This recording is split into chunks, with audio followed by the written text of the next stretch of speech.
Hello বন্ধুরা, কেমন আছো তোমরা সবাই? আশা করছি সবাই খুব ভালো আছো।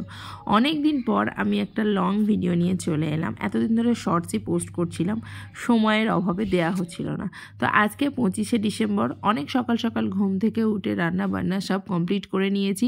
ইকরামকেও ব্রেকফাস্ট করিয়ে দিয়ে নিয়ে চলে এসেছি আমাদের বাড়িরই কাছে একটা ছোট্ট মাঠে, যেখানে বাচ্চাদের নানা রকম ক্রীড়া প্রতিযোগিতার আয়োজন করা হয়েছিল।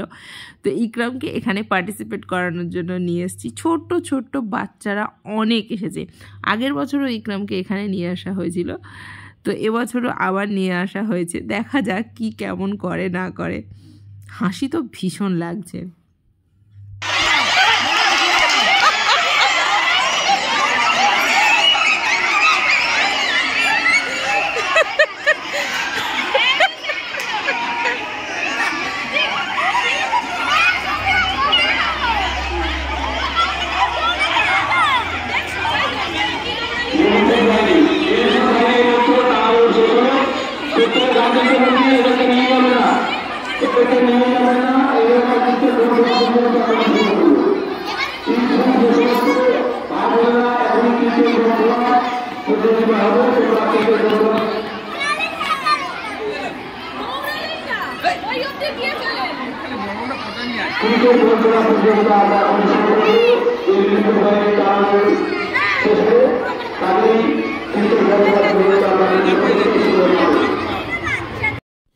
মোটামুটি বড় বাচ্চাগুলো তো ছুটে নিয়েছে, কিন্তু একদম ছোট ছোট বাচ্চাগুলো, যেগুলো ইকরামের সাইজের কিংবা ইকরামের থেকে 2-1 মাসের ছোট বড়, তারা তো অর্ধেক রাস্তা করে একটুখানি করে গেছে আর পেছনের দিকে আবার বাবা মার কাছে ফেরত এসেছে। কেউ তো যায়নি। তো সবশেষে বাবাকেও কোনো বাচ্চার বাবা মা এসে তাদেরকে বকাও দিচ্ছিল, কেন গেলি না কেন গেলি না। আমার তো পুরো সিচুয়েশনটাই হেসে হেসে মাথা খারাপ। বাচ্চাগুলো ছোটো ছোটো করছে,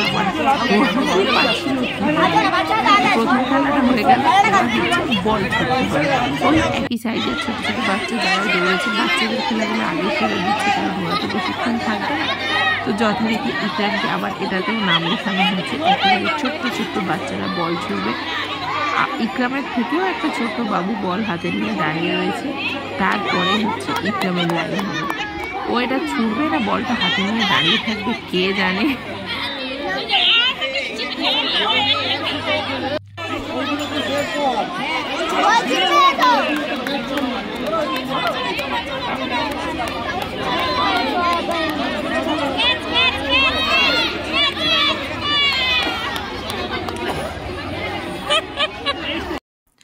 বলটা তো ছুঁড়েছিল অবশ্যই, কিন্তু ও কোনো র্যাঙ্ক করতে পারেনি।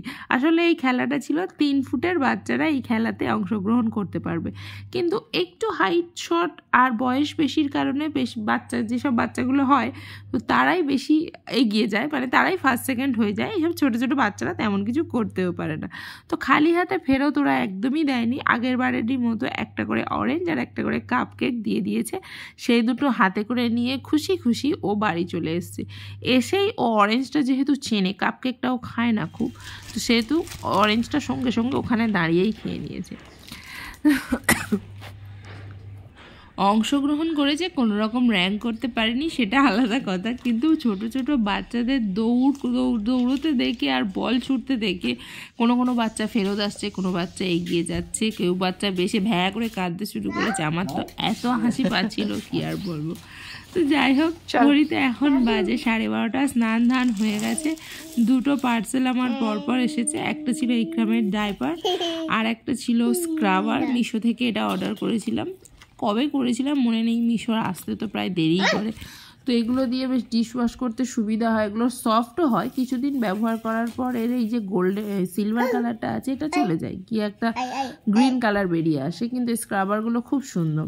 শীতকাল তো হাতেও খুব বেশি লাগে না, কারণ স্কচ ব্রাইট প্রথম 4-5 দিন তো ওটাকে দোমড়ানো মোচড়ানোই যায় না। তো সন্ধেবেলা এখন বসেছি নাস্তা করতে। বাজে 9টা। সন্ধে থেকে এক্সারসাইজ করে চাটা কিচ্ছু খাইনি। পরিণতি কিছু পাই আর না পাই, এক্সারসাইজ তো আমার কন্টিনিউ চলেই যাচ্ছে। সোহেল এনেছিল ইডলি, সেটাতেই অল্প একটু চাটনি আর কাঁচা লঙ্কা দিয়ে খাচ্ছি। রাতে 1 কাপ দুধ আর হয়তো তার সঙ্গে একটা রুটি খাবো, এর বেশি খাবো না। ইচ্ছা করে মাঝে মাঝে না খেয়ে শুয়ে পড়ি, কিন্তু শীতকালের রাত তো তাড়াতাড়ি শুয়ে পড়লে আবার 12টা-1টার দিকে একটুখানি খিদে পাই, যেহেতু ঘুম আসে না, জেগে থাকি। আর ইডলি বা ধোকলার সাথে এই যদি লঙ্কাটা না থাকে তাহলে তো আমার খেতে একদমই ভালো লাগে না। তো ইডলিটা কিন্তু টেস্টিও ছিল। তো তাহলে আজকে ভিডিওটা এখানেই শেষ করছি ইডলি খেতে খেতে। ভিডিও ভালো লাগলে ভিডিওটিতে একটা লাইক দিয়ে দিও। দেখা হবে তোমাদের সাথে আমার নতুন একটা ব্লগে। ভালো থেকো, সুস্থ থেকো, বাই বাই।